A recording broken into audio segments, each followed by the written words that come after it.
up for the twins class. So what we started with, the idea of this position being our home base, with our arms crossed, our thumbs up, and our palms toward us.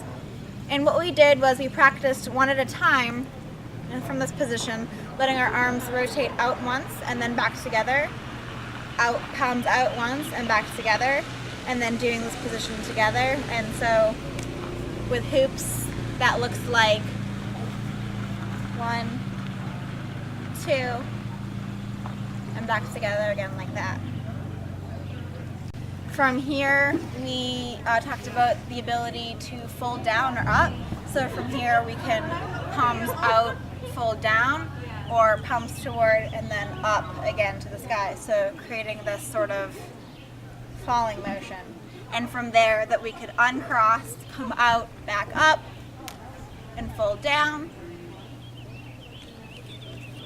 Or at any point of that, we could reverse it and have it fold up.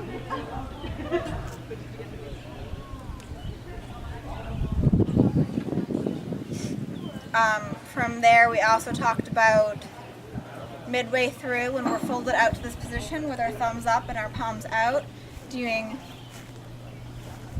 turns like this. And how this works is with whatever hand, one hand will carry it across and not let go of the grip, and one hand will let it roll over and re-grip. And so your thumbs will both be down, and then as you carry it and let it go, both thumbs will be up again. So if I start letting this one roll over and carrying this one, then this one will do a roll over and I'll carry this one. Also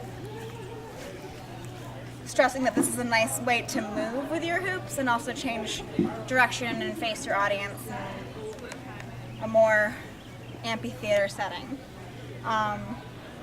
From here, we also talked about, from this position again, folding them in so they're resting on your shoulders. And from there, we can let go and re-grab anywhere to bring back out into any of those positions again.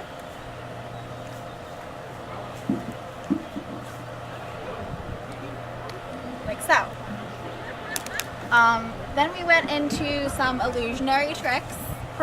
We went over one-handed isolations, the best form for an isolation being letting it rolling over your pinky and re-grabbing on this side. And as you do so, really extending this arm up as much as it possibly can before you let it roll over to make the cleanest isolation. We talked about how if you're letting go from too soon, you really have to rush to catch on the other side and your isolation won't look as clean. Whereas if you really extend there and come over, it'll be cleaner.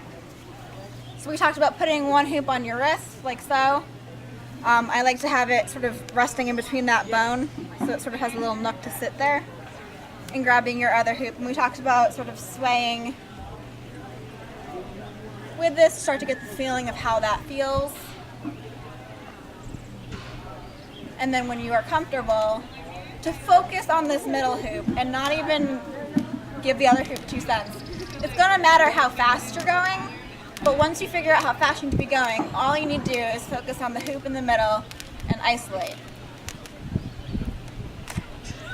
From there, we talked about the trick of letting it roll over like so. So whatever hoop, if you are a right-handed person, the hoop on the left side will be closer to you, and they're stacked, so they're not on top of each other. One is closer to you, one's farther away. And the hoop that is closer to me is going to be closer to me. What's going to happen is I'm going to let this hoop that's farther away roll over the index finger and re-grab, just like we would in an isolation. But the other part to that is that this hoop is going to stay there, and it's going to be locked in between my thumb and my index finger. So when this hoop rolls over, I'm keeping this hoop tucked and re-grabbing, like so. So we talked about bringing it back with an isolation.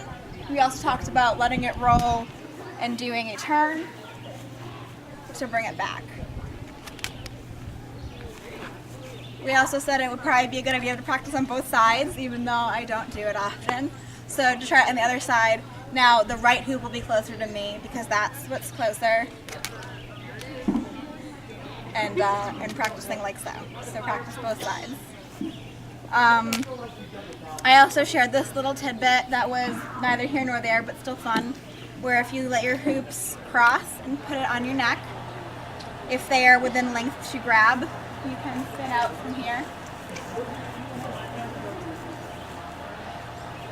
and do whatever. Then the last thing we went over is thread the needle. So thread the needle looks like this.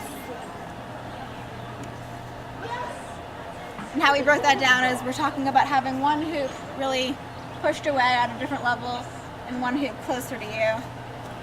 And we push them across our bodies, switch the levels, so the one that was closer to you is now farther away.